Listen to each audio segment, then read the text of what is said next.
চিকনু আর আমি মিলে ফুল নিয়ে করলাম ঢং। সকালে উঠেই ভাবছি আজকে কি নিয়ে ভিডিও করব, তখনই দেখি নিশু কোথা থেকে জানি একটা ফুল নিয়ে আসে। এটা কিন্তু ভাইরাল ফুল, তোমরা কি চেনো ওই ফুল? নিশু ফুলটা নিয়ে ঢং শুরু করলো। ওর দেখা দেখে আমিও ফুল কানে দিয়ে একটু ঢং করলাম। এইদিকে বড় মা একটা মাটির হাড়ি নিয়ে ভাঙতে শুরু করলো। ভাঙার পর ঠিক এরকম দেখাচ্ছে। কালকের ভিজিয়ে রাখা মাটিগুলা এর মধ্যে লাগিয়ে দিচ্ছে। মাটি লাগানোর পর ঠিক এরকম হয়েছে। পানির ট্যাঙ্কি ভরে পানি পড়ছিল।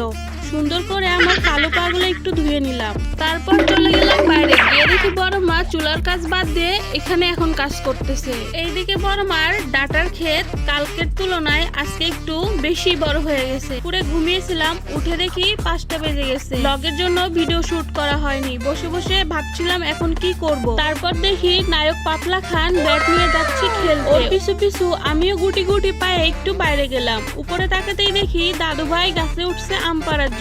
আর হ্যাঁ, ইনি কিন্তু আমাদের বাড়িওয়ালা। আর নিচে দর্শকগুলা আম পাড়া দেখছে। এদিকে চিকনু